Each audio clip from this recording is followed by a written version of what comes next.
Welcome to the Binge Breakers podcast. I'm Jacqueline. I am here to teach you how I overcame bulimia and my binge eating disorder, and how you can too. Through simple steps of mind management, repairing your relationship with yourself, understanding your habits, and intuitive eating. Hey guys, welcome to the podcast. I hope you're having a lovely wrap up to your week. It's Friday, wherever you are in the world. Maybe it's your Friday afternoon. Maybe it's your Friday morning. Maybe it's already Saturday for you. Who knows? But anyway, let's just jump right into the episode. I obviously am a coach, right? Bulimia recovery coach. So I coach lots of different clients and they all have different scenarios. I'm really blessed to have seen a wide array of people and to see some like completely different situations. However, even though a lot of my clients are different, they have different lives, different personalities, love all their uniqueness, I see common threads, in particular common threads when binging and purging or overeating is much more likely to occur. And so I wanted to create a podcast episode dedicated to that on the top 5 times where I see binging and purging come up, where people are more likely to binge and purge or overeat. And I know they're not the same thing, but I want to throw that in there because what I noticed with myself and with other clients is even when you stop binging and purging, overeating becomes the next beast, the next thing that is like hard to break. And it's the next thing that comes up. So even if you aren't binging and purging anymore, you still maybe are emotionally leaning on food with overeating, and it's a hard habit to stop. So that's why I'm throwing that in there, even though they're not the same. The same kind of habits can occur just in a milder form, which is overeating or emotional eating, if they want to call it that. But after many conversations, here are the top 5 triggers that I notice, the common threads. This is by no means covering all of it. And one topic that in particular I'm not going to talk about today, but I would like to make an episode in the future about is a huge trigger is trauma. And I would have to be an idiot not to acknowledge, or have to be really ignorant not to acknowledge trauma and its role that it plays in eating disorders. But before I do an episode like that, I would like to do more research. One being that I am not a trauma expert, though I've had several clients, no surprise there, that have struggled with trauma and have an eating disorder, but I'm not an expert in it. So I don't want to speak on something until I am, fully feel like I understand it, or at least have a good base knowledge to share with you guys, and some advice for that. So that's a huge trigger I'm not going to be talking about today. However, that being said, this is not necessarily going to be, when I mention triggering times, that's just it. I'm talking about scenarios, not necessarily triggers for what people say to you, just kind of general times of day and certain situations that make people more likely to binge. That is what I'm going to be talking about today. So here are the top 5 triggers that people tell me about, or at least I notice with clients and with people that write me in on Instagram. Like a lot of people reach out to me on Instagram. A lot of people email me through my website, course members. Not only do I get to talk one-on-one with a lot of clients, but I also get to interact all the time with my course members on our Facebook group community. I love that community. It's a small little niche community within my course, but the things that people post in there, the questions that people ask, the Facebook lives, I get to talk, interact with them. And now that we're doing group coaching, I feel like I know my course members on a whole nother level. And it's cool. But all of those people combined that I've talked to have really helped me learn a lot about triggers like these, and also my own experience. So that's where I'm gathering this information from. But the number one top trigger that is huge for almost anyone is bloating and fullness. This seems to be the biggest trigger ever. And it's not the only one for sure, but bloating and fullness seems to be a huge one, that after they feel bloated or they feel full, uncomfortable, their stomach, this seems to be like the number one thing that gets people to binge and overeat, or just feel crappy or spiral them into a lot of different bad behaviors. So I wrote out a situation where it's like your stomach feels gassy and extended even after having just a small meal, and you want to purge or binge and purge to get rid of the feeling. So that's what I see commonly, is like the bloating happens, right? For whatever reason, maybe you had a meal, maybe you haven't binged and purged in a while or something like that too. Whatever the case is, you feel bloated by your standards, and then or full. And it's, first of all, it's uncomfortable. And I think that's the biggest problem probably is it just feels like you can feel how your stomach is extended, or it feels extended to you. And that makes you maybe self-conscious. It's uncomfortable. Like it just doesn't feel very good. It feels like this bloating. Like this week, I have been a lot more bloated because I'm adding a lot more cruciferous vegetables into my diet and fermentable fibers, because they're really good for you. However, including those things in your diet when you're not used to them all at once is just a recipe for the most like gassy bloatiness you can ever imagine. So my stomach and gut bacteria has been having a field day this entire week. It's been really bloated. So I can totally relate to the uncomfortableness, just the general physical discomfort. On top of that, though, the thoughts that you have about the bloating really trip people up. So I've had a lot of clients say that they want to binge and purge to get rid of that feeling. They feel like the bloating equates to maybe weight gain. So they feel full or they feel bloated. Maybe they feel full after a meal and they feel like that fullness, it feels like they're almost literally gaining weight as they're digesting it. And the panic ensues. They feel like they're going to gain weight if they sit with that discomfort, if they keep that fullness. And then a lot of people for the bloating is kind of they don't want people to see them bloated. And this was hard for me this week too. I went to the gym feeling really bloated, and I wore shorts and a tank top, and like it was very obvious that I was bloated. And I definitely had moments where I was like, I don't know if I want to go to the gym like this. I don't know if I want people to see me like this, like this feels self-conscious. So those were all the things that go on that cause people to want to binge and purge, or at least just a few when you feel bloated or you feel overly full. Here's what I would recommend to do to handle that situation. So first of all, notice the discomfort and just try to sit with that discomfort of the bloating and fullness for a second before you make any decisions. Notice what is actually happening before you start dramatizing it in your head, and sit down and say, okay, I feel bloated. I feel full. Why is this feeling so intolerable? Why can I not take this feeling? What is going on that makes me want to go binge or makes me want to do this? Like, what about this feeling is so horrible? And try to really identify it. You can't let these feelings that trigger you to do so many things be so ambiguous and scary. We have to turn and face them. So what I recommend for clients to do, and what I do, especially if I'm feeling like full, and that's still one of my bigger triggers, right? Haven't binged in person a long time, but occasionally when I feel really uncomfortable, really sick, or really full, I still have the trigger of wanting to kind of get rid of that feeling, right? And it's just because I think about it, it's just because it's this physical discomfort. And I know that there's a solution to getting rid of it. But I know that that solution is not worth it. So therefore, I don't do it. For you, you got to identify, okay, what's going on? Why is this feeling so intolerable? And really honestly answer the question, can I tolerate it anyway? So that's the first piece of advice. Second piece of advice is to notice your thoughts around the situation and notice the broken logic that is trying to come up to get you to binge and purge. A lot of my clients will want to binge and purge to get rid of the bloating feeling. But the really messed up thing about that is they're like, let me add more food so that then it'll be easier to purge. So you're first of all making the bloating worse. And then you're reinforcing the bloating, because the more you're binging and purging, the more like your stomach's going to be irritated, your gut health is going to be all sorts of messed up, and the more likely you're to get bloated when you eat anything, because your gut is just all out of whack. So really, like it maybe is a short-term solution, but it's really just an excuse to binge, and it's to just a short-term band-aid on the solution, and it really doesn't make sense. So try to identify all the logic or the broken logic your brain is trying to give you, and notice the fact that it's all just chatter and it's all just an excuse to binge, an excuse to try to reinforce that habit, just an opportunity in your mind. But ask yourself, what do I really want? Do I want to tolerate this temporary discomfort so that I can go on and not have to deal with this as much?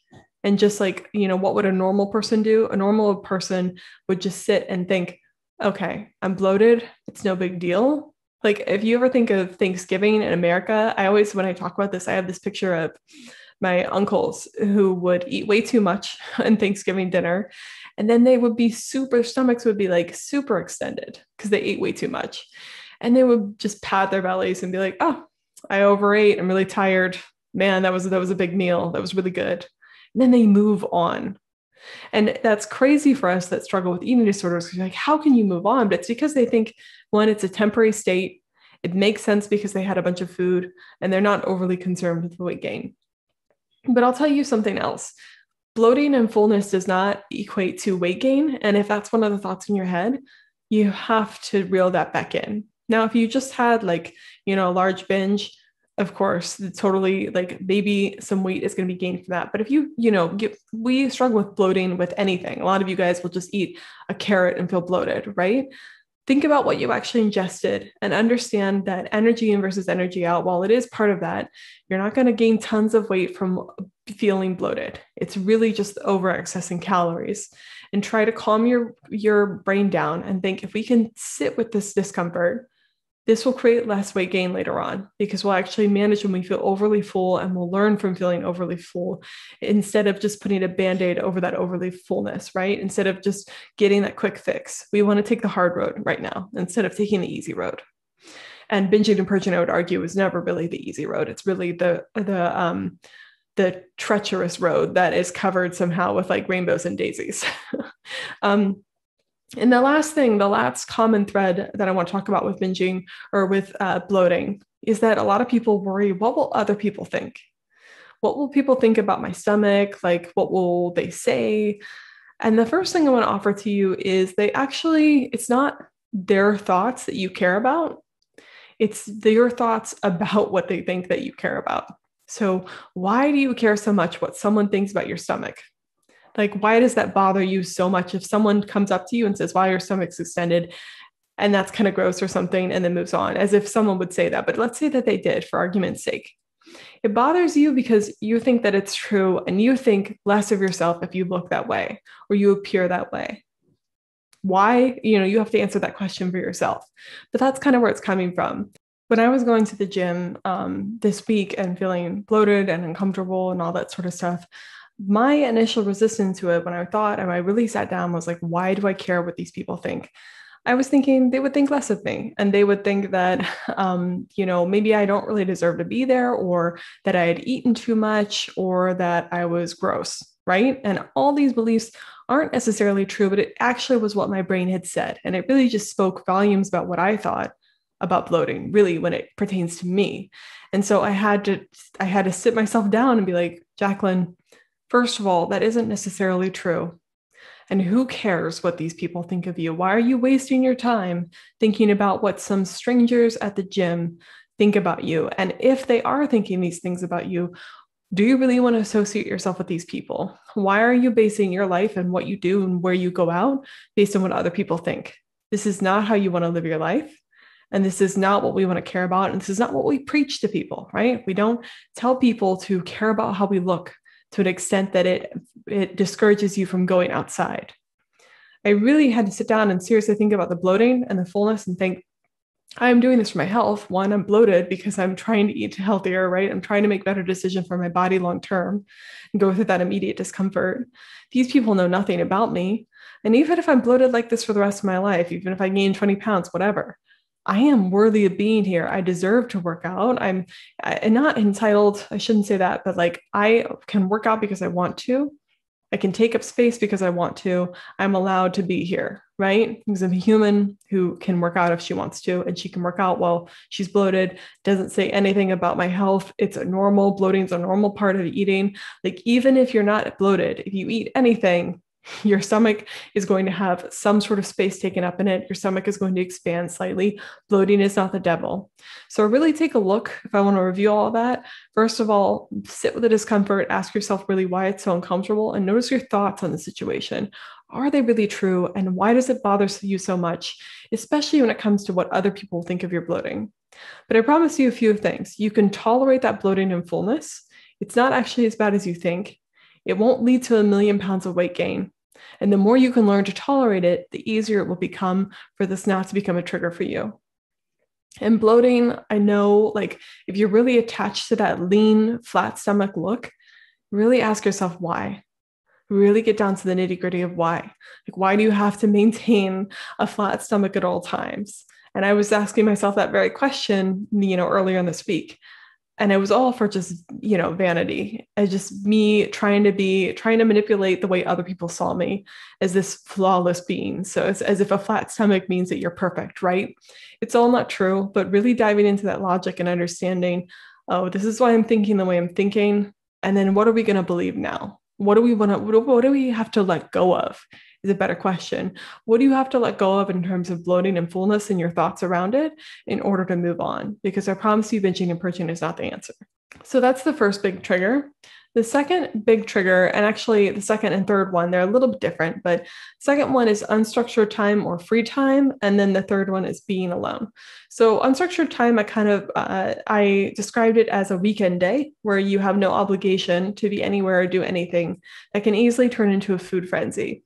So unstructured time or free time is kind of a time where you don't have to do anything. You don't have to be anywhere. You have no obligations to anyone. And usually you're alone, but it's a little bit different. You just have nothing necessarily to do. And I see this is like, it's not a dangerous time, but people create it to be a dangerous time because they're like, I don't know what to do. So it becomes scary to people. It becomes like, I don't know what to do. So I'm probably going to binge, right? And I think this is just because binging becomes such of a habit, or overeating becomes such a habit that when we have nothing to do, it's just like opens the door to, oh, your brain's like, why don't we snack? Why don't we overeat? And then one quick overeating can turn into, why don't we binge, right? There's nothing else to do. This is what we habitually do when we have unstructured time. So my best option for you is to actually plan your time out and plan your free time. Now, I'm not saying you have to be the most productive person in the world with your free time, but I am saying even on the weekends, plan a loose schedule, plan what you're going to do. Whether it's, I'm going to video game for 3 hours as soon as I wake up in the morning on a Saturday while eating my favorite breakfast. Like, just plan to have fun, right? But give yourself a structured time. And if you really want to, just plan loosely what you're going to eat. And I know that some people disagree with this entirely. They think this is like very disordered eating, but I've seen a lot of clients do quite well when they actually plan their food, not in a calorie sort of planning way. They just write down the meals that they're going to have for the day and the loose times that they're going to eat it. And this creates this sense of peace. They know what they're going to do. There's no confusion about what to do. There's no, oh my God, it's overwhelming because I have so much open time today. They know what they have planned and there's no panic. And also when you have unstructured time or free time, planning for yourself to relax, let's go of that guilt because you planned ahead of time to do this. It's not like you're relaxing when you shouldn't be. You have already made a decision with your adult brain to give yourself relaxation time. This can be so effective in not having these times turn into a binge and purge free for all, right? And you will have urges to throw all those plans out the window.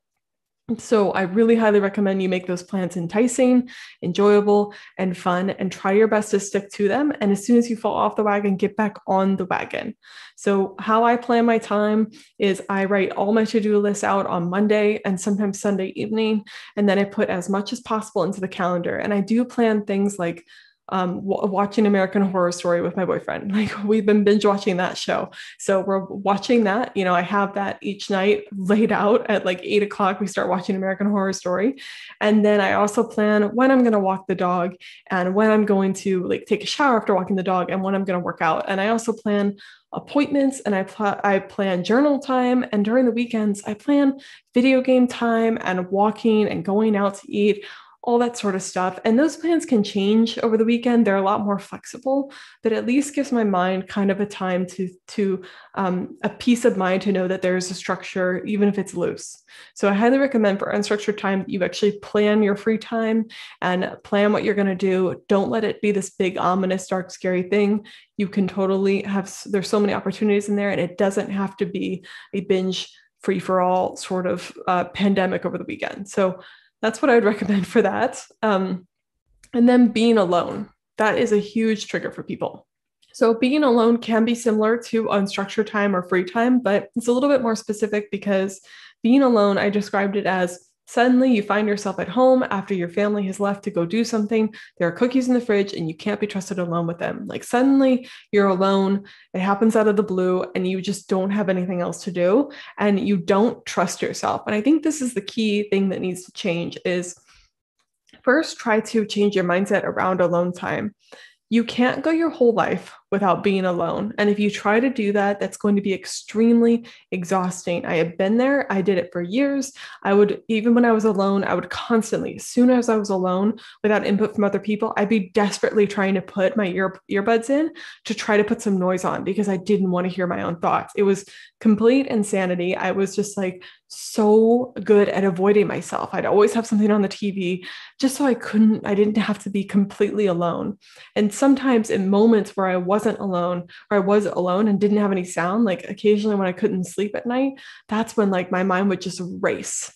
So race with tons of negativity, tons of anxiety. So first of all, consider why you're so scared to be alone. Really like tackle the fears there. So for me, being alone was like, I didn't want to hear the thoughts in my own head.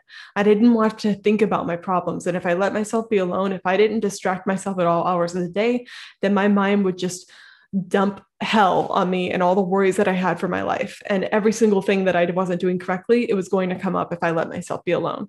So that's why I avoided time alone with myself. And I also thought, if I'm alone, then it's also a free for all with food.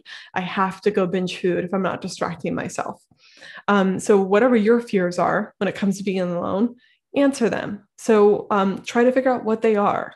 Why are you so scared? That's the first thing, identifying the problem. And the second thing is, okay, you've identified the problem. So how can you solve for that? How can you be alone with yourself without harassing your brain all the time? How can you be alone with yourself without eating tons of food in the house? First recommendation is to plan that alone time. Plan for what you're actually going to do so it doesn't feel so scary, so ominous, so kind of monster in the basement sort of vibe. And also try to make your alone time really pleasant and luxurious so you're actually looking forward to it. Plan a bath, plan a reading event, plan something to do, something enjoyable that you look forward to. And if you were like me, where the moment that you're alone, your brain just ensues tons of worries onto you and everything you've been trying to avoid comes to the surface, I'd highly recommend do some journaling and just like let it all out and come up with solutions. Like meet yourself face to face and stop running from yourself. And actually, it might not be as scary as you think, but the more and more you avoid alone time, the worse it's going to get. Alone time also does not equal binge time. Alone, it's just what you think of it. It's just the story that you built up in your head that alone time is binge time. It doesn't have to be that way. So I want you to redefine what alone time means to you. I want you to identify what actually alone time, why it's so scary, why you fear it so much. And I want you to plan for your alone time, make it enticing, and I want you to solve the problems for that. So identify why being alone is so scary. So you actually know what the hell is going on in your brain, why it's freaking out about that. But for me, for my example, it's mainly that I don't trust myself and that I would always worry about what was going to happen when alone time happened, that I would just worry incessantly. So first of all, the only way you can trust yourself is to experience alone time. The only way you can start trusting yourself is for you to have courage to spend time alone and then to eventually get confidence in being alone and then trust yourself because you've done it many times. So plan your first alone time, plan it in a space where you feel safe, plan it maybe where there's not tons of food and binge food around, and start to get to know yourself again. Start to experience what it's like to be alone, to have nothing to do. It'll seem really scary at first, but this is the only way that you're going to get better at it. Plan for like a 30-minute alone time. Plan just like one unstructured time. And keep pushing the boundaries, keep figuring out things that you like. You may discover the activities you plan you don't like, but keep trying it, keep pushing for it. I promise it will get better. And you deserve to spend time alone. I think it's such a disservice. Humans go their whole life without really being truly at peace and alone with themselves. I have healed my relationship with that so much. And I'm so glad that I can sit and I actually look forward to alone time and peace and quiet. It's such a gift to actually be alone with yourself. So those are my recommendations for that. But the biggest thing is, maybe stop telling yourself the lie that alone time means binge time. It's not actually true. You can figure out how to be alone without binging, without overeating, without it having anything to do with food. How can you be alone with yourself and it be a pleasant experience? Maybe ask yourself that question. The fourth trigger time is when you've just finished a meal. So directly after eating, and even like eating a planned meal. And what I described it as, you just finished a normal healthy meal you planned, but even during the meal, you feel yourself wanting more. Then after you still want to continue eating, but the meal is done, you start deliberating on whether you should go back for more, check the fridge, order food, etc. So the after meal time seems to be a huge issue for people where they're like, should I go back? I don't know, all this sort of stuff. They start wanting more when they're not even finished with the food, all that sort of stuff. So here are my recommendations for mealtime. I would first, before you have the meal, anticipate that you're going to want more during the meal and just anticipate the problems that are going to occur, especially if you're still binging and purging, you're struggling with that. I want you to first calm yourself down before even having the meal. Check in with yourself. Notice, how am I feeling? Am I nervous? Am I anxious? Why am I feeling that way? What are the thoughts going on in my head? Can I calm this down a little bit? Can I just breathe? Can I take a 4-minute break and just calm myself before eating? Right? It's really not helpful to go into an eating situation when you're feeling anxious. So take 5 minutes before the meal, check in, reset yourself, realize the reasons why you're feeling nervous, and breathe. Breathing is one of the best ways to calm yourself down. Just breathe really slowly, in, out, count to yourself, and close your eyes, right? And also anticipate, I'm going to want more after this meal, and I'm going to want more during this meal. And so this time, like, it's good to anticipate those things because it makes you aware when those urges do come up. But then beforehand, after you've calmed yourself down, I want you to make a decision. And I want you to make a decision about what you're going to do after that meal is done, no matter what. And this is where the hardest piece comes in, is making that actual decision. And you'll know you've made a decision because you'll probably feel very resolute in it. And you will also feel maybe a disappointment that you're not going to be able to eat more or binge after that meal. You know you've made the clear decision when there's this kind of calmness and like, oh, this is what we're doing. And it's either going to be disappointment or joy, right? But you'll know exactly what you're going to do. So make a decision before the meal ends, make that commitment, even if it's painful, to not go for more, not put seconds away, all that sort of stuff. And before you eat also, I want you to actually prep the meal, put it all on a plate. Do not eat in the kitchen while eating. Don't snack in between the kitchen. That's just a recipe for overeating and binging. Don't start eating beforehand. Put all the ingredients you used to make that meal back in the fridge. Put it all away and tell yourself, if we want seconds, we can go back and do this all over again. But for right now, we are just putting this back in the fridge.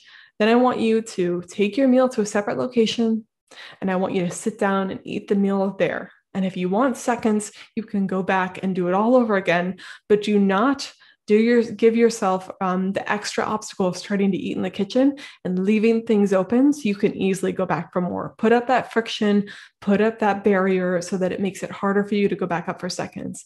This is not a restriction thing. This is not a way to get you to eat less.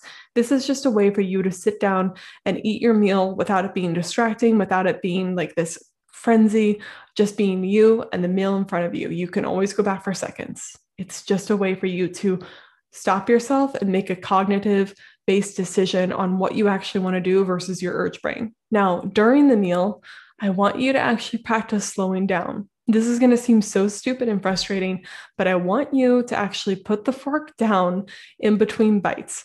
And I don't know about you, but whenever eating, like I would totally be like shoving one bite in my mouth and then scraping my fork up while chewing for the next bite and having it ready to go as soon as I swallow to put the next bite in. It was just, just like a frenzy, right? I want you to not do that. I want you to chew, put the fork down, take a break, go on your phone on Instagram or something if you need to, and actually pause at least for like a minute, at least at some point during the meal. I want you to take a 5-minute break in between the meal and just check in with yourself, check in with how you feel, see if you're feeling full, satiated. You don't know. It's all important information, but take breaks. It will feel super foreign at first. It'll feel uncomfortable. It'll feel weird. You'll be like, why am I not eating my meal? It's right in front of me. But you have to slow that down. You have to gain awareness around this, and you have to realize that the food is always going to be there. You can always get more. And this is a great way to practice awareness around that food. Now, if you start to notice yourself panicking during the meal or panicking right after the meal, just try to bring yourself back down, put the fork, all that stuff down, and sit on wherever you're sitting on, or go to the couch or something and just try to breathe again. You've made the decision. You've made the commitment. I really want you to pause and think, do we actually want to do this? Do we need to do this? What is the real problem? Is it just because the food tasted so good that I want more? If you can't come up with a really good rational reason, it's a good indicator that it's just that you want it because you want it. And it's not really rational. It's not founded in logic. It's just your binge brain trying to fulfill that habit. It doesn't mean anything's wrong with you. It doesn't mean you're crazy. It just means that you want that fix. So that's a really good indicator to say, okay, I want that fix, but we're not doing that anymore. So we're going to sit here instead and we're going to feel this discomfort and we're going to move on to something else. Also, planning your time after your meals. So don't have a ton of open, ambiguous time after your meals. Plan to go on a walk. Plan to do something for a half hour, like work or whatever. Plan some yoga. Movement after a meal is really good because it's not just a burn off the calories sort of thing. It helps you digest better. So plan to take a walk immediately after a meal. Get yourself some distance and space between the kitchen and the meal so you can make a more rational decision. Okay, the final one. This is transitional times, number 5. And this is probably one of the top contenders, not quite as common as bloating and fullness, but this is a huge one. And I found this so much in my own life, and I see this with a lot of my clients. Transitional times. What do I mean by that? I mean, you just finished your 3rd meeting in a row and you have a 30-minute break from your home office before the next meeting. You're not sure what to do, but chocolate sounds good all of a sudden. You start to reach for it without even thinking. Transitional times, what I mean by that is times where you're going to and from different meetings or different events. Like maybe you're coming home from work and it's time to start the second half of your day where you go work out, you take care of the kids, whatever. Certain times you're transitioning from one day event to the other day event, and you have to literally switch your mind to a different form of thinking, a different task. And for some reason, this is a hard time for us, especially if there's a little gap in between, because you're like, I don't know what to do. It's kind of up in the air time, and it's kind of just like, it's annoying, and I feel like I need something to reset my mind. And the best way you found to do that is to eat a piece of chocolate or a piece of strawberry. It's kind of like having a mint or dessert after a meal too. It's like dessert, even though it's like luxurious and it's good, it's kind of a signal that like the meal is done. You know, dessert you always have after the meal, and it's a sign that we're done now. Or having like an after meal espresso or a little mint. Sometimes restaurants, I don't know if who does this, some restaurants do, but they'll give you a little mint after the meal. And that's kind of a sign, like a very clear trigger for you, because it's a taste, it's a smell that, okay, this is what we associate with being done with the meal. Same with the event. You want something to reset it. You want something to say, we're done with this. Now we're moving on to this. And then also the unstructured time, your brain just naturally likes to fill gaps with food. So you have those two things going for you. So what can you do to combat this? The best thing I found is taking breaks in other ways. So sometimes people try to make this super complex. They're like, I'll just go for a walk, or I'll just do this. But those things sound super difficult, especially if it's cold outside or you don't have that much time. You're not going to want to put your shoes on, put your coat on, and go all the way outside and take a 5-minute walk. I want you to have something to do that takes minimal effort, but it somehow refreshes and resets you. The best way I've found to do this is to take like a simple step outside and feel the sun on my skin, whether it's warm or cold. Feel like the cold air can be refreshing, the warm air can be relaxing, and it really just, it's like a new stimulus. So it lets my mind know that, oh, we're done with that. Now we're moving on to this. That's really helpful. Sometimes between meetings with clients, I'll put like a quick song on and I'll just move around to that in my office. Looks ridiculous, looks totally weird, but it helps me kind of feel like I've somehow moved to one location to the other. Especially I sit in my office a lot. And so even though I'm done with the meeting, I haven't left. So my brain kind of can't catch up to what's going on. So moving allows me to feel like I've done something physical to move on to the next event without having food. And I totally want to go for food anyway, but I do the movement instead. Doing a quick stretch, that can also be really helpful. Like my hips get really tight because I sit a lot. So doing a quick hip flexor stretch or something like that, that's really helpful. Trying to think if there's anything else. Like you could do some push-ups, physical things are really helpful. You could even, if you really want to do something that's, oral fixation sort of thing, you could have a piece of gum, or you could drink some water, some really cold water or something. Just something quick, simple, easy to signify we have gone from this event to the next, and now we're moving on. So also something really effective, because people do this unconsciously a lot. They just suddenly are eating. Before the transitional time starts, let's say you've just finished your meeting, you're still in your office chair or whatever location, decide what you're going to do before getting up out of that location and moving on to the next. So make a quick note that, hey, when I get up, I'm going to want to go for chocolate. I'm going to want to go for some Cheetos at the gas station. What are we going to do instead? And what are we committing to right now? And that has really helped a lot of my clients clear that habit up, because it's starting and stopping the momentum before it even starts. And it's bringing your awareness to the problem before it's even unconscious.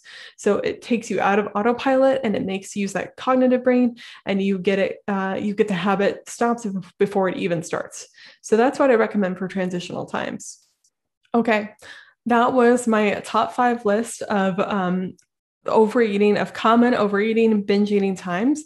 There are more I'd like to talk about, so I may make a second episode about this, including things like unplanned events, interrupted things, stressing, anxiety. That's a huge one. I totally know about that, but I feel like that's a topic that needs an entire kind of episode dedicated to, or being around fear foods. However, if you want to know, dive deeper into this, if you want to talk to me about this and you feel like you need extra support on this and you want a community to work with on this and recover, and dive into how to handle fear foods, how to intuitively eat, how to stop binging and purging without it being this awful thing, and how to just move on with your life, then check out my course. It's in the podcast link below, or you can go to bingebreakers.com/recovery-course. And that course, it's growing. I love it. And we have so many things in there for you that will talk about these topics today and could be really useful for you if you're trying to take your recovery to the next level.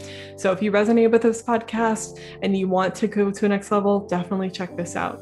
All right. I will see you guys in the next episode. If you want more daily content from me, and you're like, one podcast isn't enough, I am on Instagram. So I try to post there. Sometimes I don't post all the time, but I try to be pretty consistent and post day to day, or at least 4 times a week or something like that. And I have a lot of good Instagram videos on there. So there's much more content on there that you can check out in between podcasts every week. So thank you so much for listening today. You make this podcast possible. I appreciate all of you guys out there that somehow think I have something to offer the world. I'm so grateful to all of you. Thank you for all of you guys that reach out. And just thank you for listening. This podcast, it's going to be a year soon since I released it.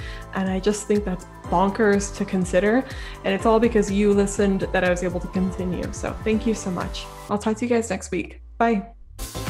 Hey, if you like this episode, you have to come check out the Binge Breakers Recovery course. If you're trying to recover from bulimia and you're sick of doing it alone and you feel like you've tried a lot of traditional therapies and it's not working with you, come join the course. Go to bingebreakers.com/recovery-course.